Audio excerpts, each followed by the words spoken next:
What's up, guys? It's your boy Troy, still here out in Rio de Janeiro. It's baking out here, super hot. I'm about to walk over here, walk the neighborhood, but I want to talk to you guys about the expat life in Rio de Janeiro. Now look, I know if you come to Rio de Janeiro, or if you've been here, you know how addictive Rio can be.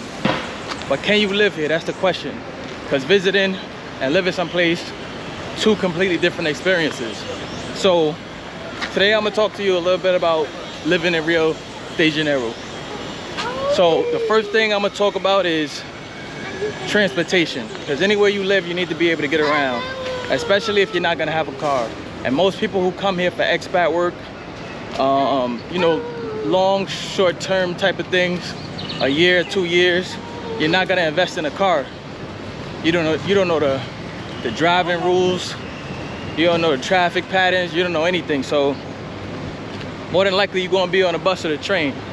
So the good thing about Rio in that aspect, amazing transportation. Amazing. They got a train, they got a bus, both systems, perfect. I don't think there's a place in the city you can't arrive on bus or trains. It's affordable, cheap, reliable. I haven't had a problem with it since I've been here. So that's the first thing I want to touch on. You're gonna be able to get to any part of the city on the bus or the train. Now, depending on what time you leave, especially with that bus, you might run into some traffic, but something I'm gonna touch on in one of my other videos is traffic in Rio is actually not that bad. Especially for a big city, you would think it's way worse. But I've only been caught in like serious traffic like after work hours, which is typical, 5 o'clock, something like that. So what else? So transportation, Wi-Fi. So Rio has a great Wi-Fi connection. I don't know what they're doing out here. I lived in DR, and when I say you get a blackout in DR, almost every day. If not every day, every other day, you're gonna get a blackout in DR. The lights will be off, and that was like my biggest concern because I was working remote and I didn't want to lose, you know, my connection during my job hours. That's terms for termination. So basically out here in Rio, you're gonna get a stable Wi-Fi connection. My Wi-Fi has not gone out once. Has not gone out once. It has had no hiccups. Now, of course, I'm gonna tell you guys, I am in Copacabana, which is of course a super touristy place. So keep that in mind. That could potentially be the reason why my Wi-Fi has not gone out. I'm sure if you go to more rural areas, if you go more countryside, you're probably gonna have more problems. But just as a rule of thumb, I haven't had any problems with Wi-Fi so far. It's been amazing. It's definitely a place. I'm here on vacation today. Well, I'm here on vacation right now. I had a long vacation, so you know, I haven't even used it on a work type of atmosphere, but I'm sure if I did, it would be super reliable. I've been editing videos, I've been doing everything super fast, super strong. Next, I'm gonna talk about affordability. So again, not even Copa, well, let's just go with Copacabana. Copacabana kind of defies the odds, again, with affordability, especially living in a super touristy area like this.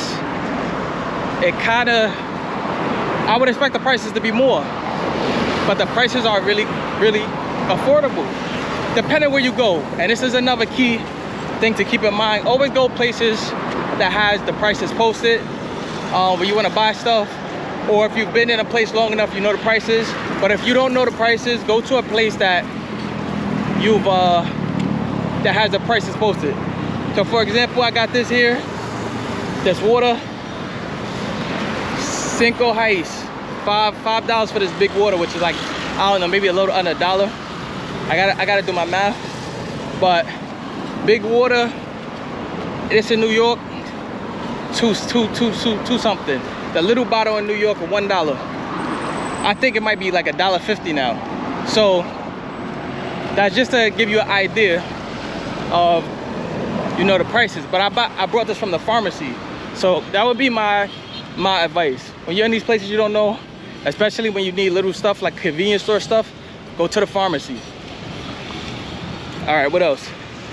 So affordability, transportation, Wi-Fi, health and diet. That's a big one. A lot of people overlook health and diet.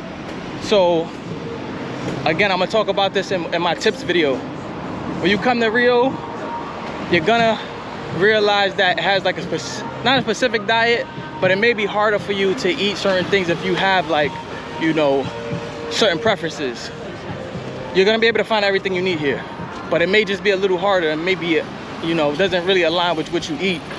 So you want to make sure it's a place that you can, you know, have your diet. A lot of people don't think about that when they move to a new place. They think, oh well, all the world gonna have vegetarian options, vegan options.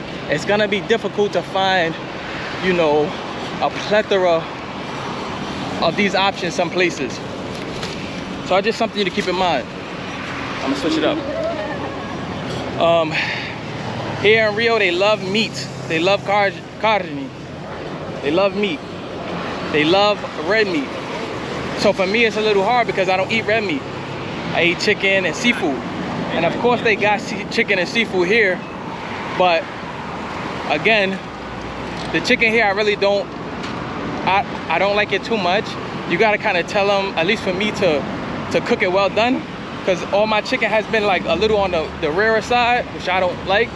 So, and I think it's just because I don't know how much they eat chicken or whatever, but if that's their preferred style. But yeah, health and diet, want to make sure you go to a place that, if you're a workout person, it got a good health culture where you can find a gym around your neighborhood, a gym all type of times of the day, if that's what you're into. Colombia. Colombia? Cartagena. Ah, ok, qué bueno. Habla español. Sí. Ahora te invito a mirar mi trabajo, ¿viste? Mirar no vale nada. Lo que pasa es que nunca he ido a Colombia, ¿no? Sí, claro que sí. Palenque. Varias veces. Palenque. ¿Ah? Palenque, ¿has ido a Palenque? No. Cartagena, Medellín. Fui a Cartagena, Medellín, sí. Cali. No, todavía no, quiero ir. Tengo ganas de conocerlo. All right, guys, so the last one is language. Can you move someplace and not know the language? And in Rio, especially Copacabana, because it's so touristy, I don't think you'll have a problem with language. A lot of people don't know they speak Portuguese here. They do not speak Spanish, but I do think if you know Spanish, it can kind of get you by a little bit. It's not as similar as people think, where if you know Spanish, you just 100% know Portuguese. They are a little, like, they have like some big differences. So if you're a Spanish speaker, still you want to, you know, invest the time to learn the language if you plan on coming here to live. But short term, I think you'll be fine. Long term, I think it's best you just go ahead and start your classes, bro. I think you'll get a better experience and you'll have more opportunities if you actually know the language, especially if you plan on being an expat, especially if you plan on living here for, you know, a couple years. So that's it. I think that's the 5 things I wanted to point out in the expat life in Rio de Janeiro. One bonus thing, number 6, the fit-in factor. Another thing people don't think about. How much or how comfortable are you gonna feel living in another country? Like, are you gonna have that foreigner feel? Of course you're gonna be a foreigner. You're gonna get hit with foreigner prices sometimes. That's just the way of life. But will you truly feel like an outsider? Nobody wanna feel like an outsider where they live at. I would say Rio has one of the best fit-in factors. Like, I think it's across the board because it's so diverse. Like, there's so many colors and shapes to Brazilians, especially in Rio. Again, there's so many people from different countries. You're gonna find somebody from anywhere you're from. So that's gonna make it feel a little bit more like at home for you, which is what you're going for. I remember when I was living in DR, my fitting factor was high. Like, a lot of people would come up to me and think they just start speaking, thinking I was from Dominican Republic.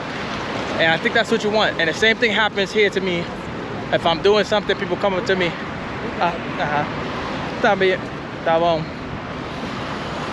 You see? That's a good that's a good reference right there. Just come up to me and start speaking in Portuguese. Like, she just, I don't think you guys can see it, but she just did like a Brazilian hand sign, like a sorry. So yeah, guys, the fitting factor is important. That's something you want to keep in mind anywhere you move. Like, if you know, you may want to move somewhere freaking Copenhagen, Denmark. You just want to keep in mind if this is a place that you're gonna feel comfortable living. So that's it, guys. We're gonna chop this right here. For everybody who's thinking about moving to Rio, it's an amazing place to move, you know, but still do your due diligence. Make sure you look up the rent prices, where in the city you want to live, most expensive, least expensive, all that good stuff. But I'm gonna cut it here, guys. Look, it's your boy Troy. Remember, I'm not a YouTuber. I'm just a dude on YouTube. I'm gonna check you guys later. One.